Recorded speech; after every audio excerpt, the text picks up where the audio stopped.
ये इंटरव्यू काफी इंटरेस्टिंग रहा। यूनिवर्सिटी ऑफ वाटरलू सालों से ऐसा इंजीनियरिंग टैलेंट प्रोड्यूस कर रही है जिसको दुनिया की टॉप टेक्नोलॉजी कंपनीज हायर करने के लिए ईगर रहती हैं। 1996 में जब बिल गेट्स ने यहाँ विंटर के बीच में स्टूडेंट्स को रिक्रूट करने आया था, तब से ये यूनिवर्सिटी अपने स्टेम और खासकर इंजीनियरिंग टैलेंट के लिए फेमस रही है।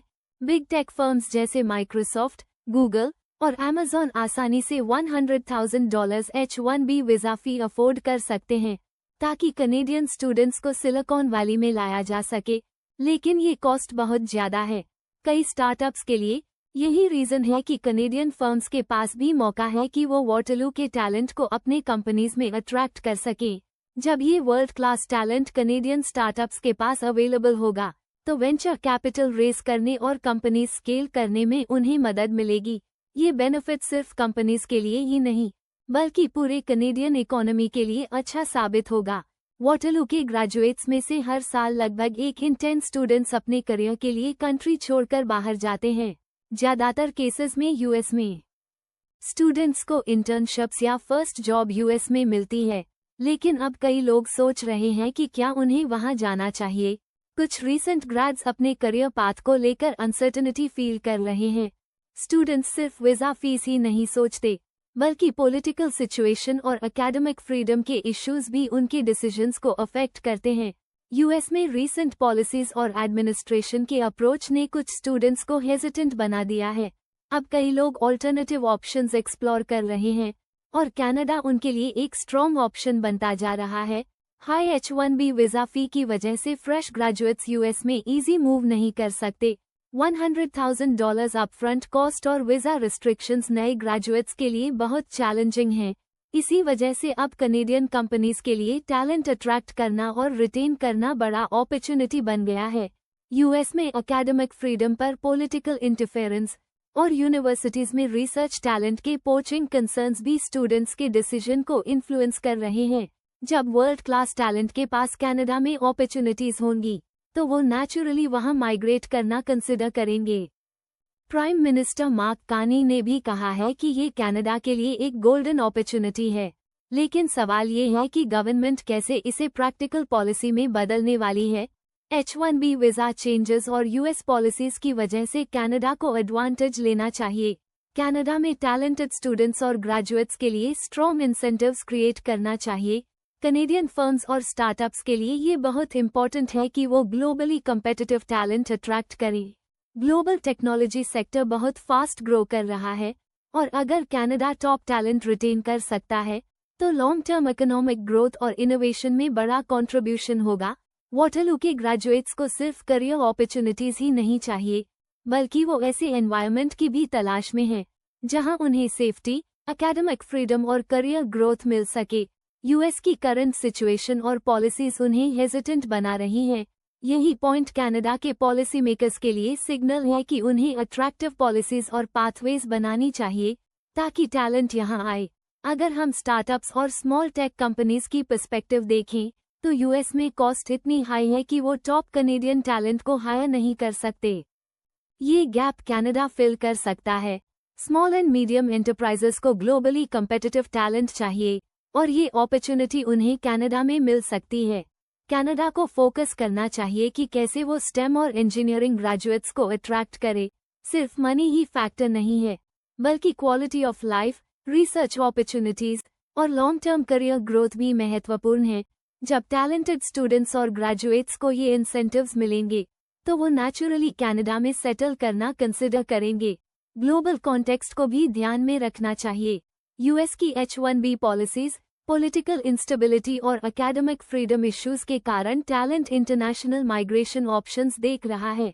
कनाडा की इमिग्रेशन पॉलिसीज और टैलेंट फोकस्ड अप्रोच इसे लीवरेज कर सकती है। स्टूडेंट्स की पर्सनल स्टोरीज और करियर गोल्स बहुत इंपॉर्टेंट हैं।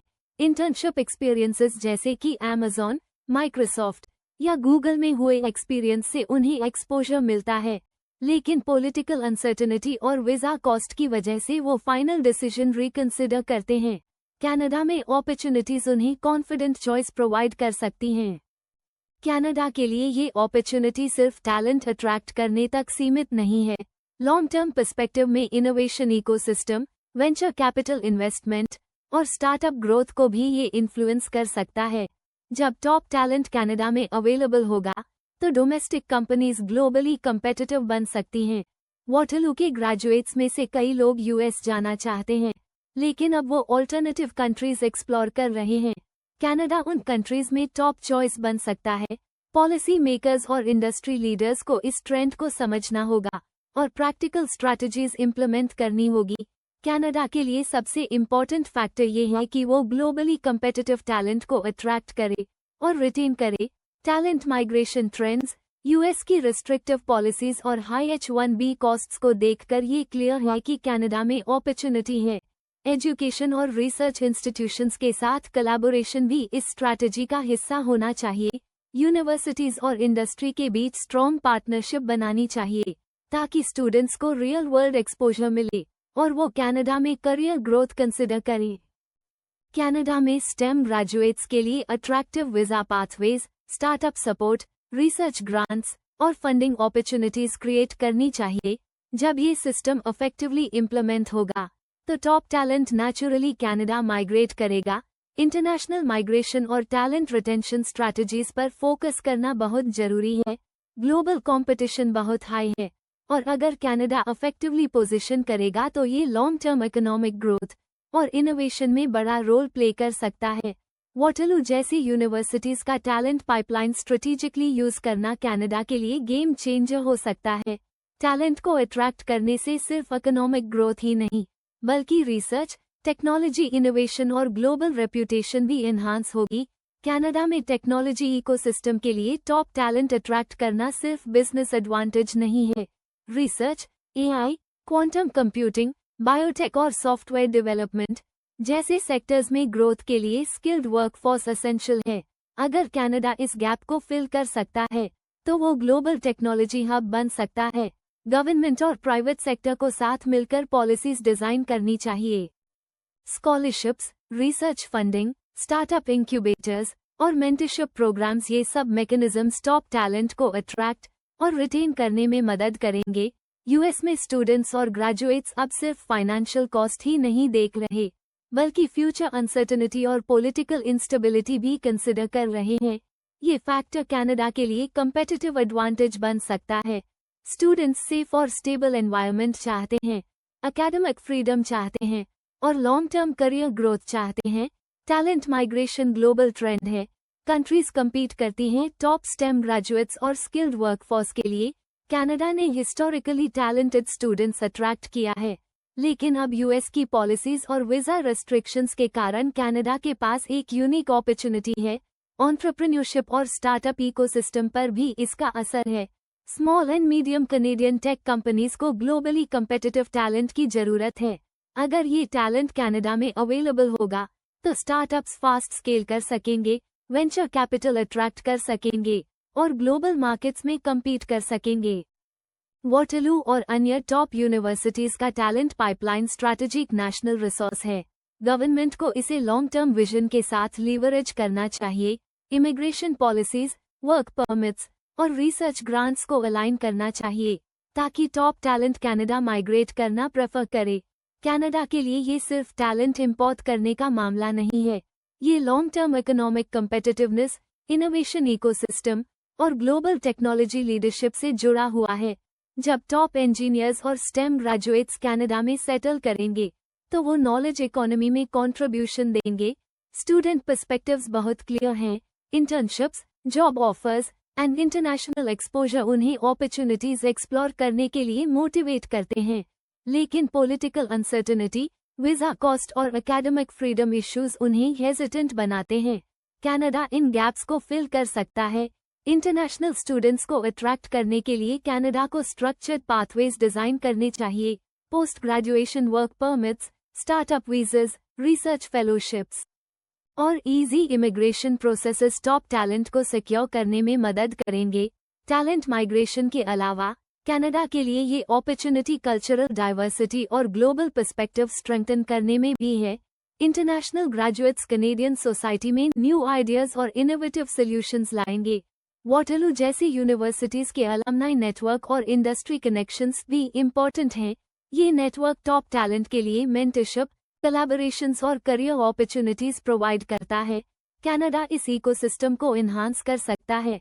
कनाडा के टेक्नोलॉजी सेक्टर के लॉन्ग टर्म विजन में टैलेंट रिटेंशन क्रूशियल है।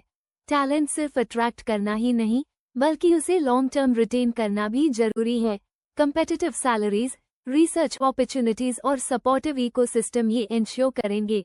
गवर्नमेंट और प्राइवेट सेक्टर को साथ मिलकर टैलेंट फोकस्ड स्ट्रैटेजीज इंप्लीमेंट करनी चाहिए। इंसेंटिव्स, पॉलिसी रिफॉर्म्स और इंटरनेशनल कोलैबोरेशंस के जरिए Canada globally competitive talent hub बन सकता है।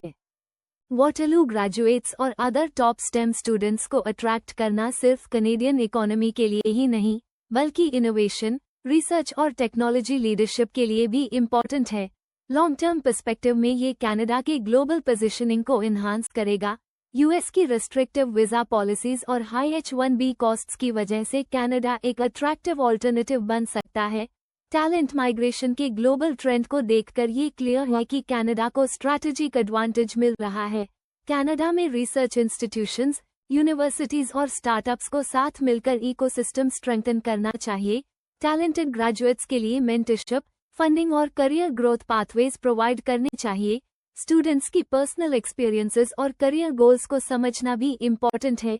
इंटर्नशिप और वर्क एक्सपीरियंस उन्हें एक्सपोजर देती है, लेकिन पॉलिटिकल अनसर्टेनिटी और वीजा कॉस्ट डिसीजंस को इन्फ्लुएंस करते हैं। कनाडा इस गैप को फिल कर सकता है। Talent migration trends, global competition और यूएस पॉलिसीज को ध्यान में रखते हुए कनाडा को लॉन्ग टर्म स्ट्रैटेजी डिजाइन करनी चाहिए। इंटरनेशनल स्टूडेंट्स और ग्रेजुएट्स को अट्रैक्ट और रिटेन करने के लिए इनोवेटिव पॉलिसीज, सपोर्टिव इकोसिस्टम और क्लियर पाथवेज जरूरी हैं।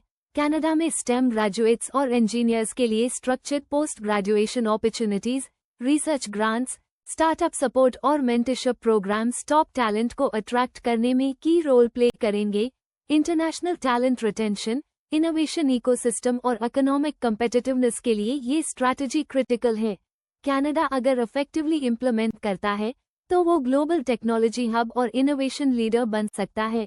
यूएस की करंट वीजा और political situation combined with global talent demand Canada के लिए यूनिक अपॉर्चुनिटी क्रिएट करती है।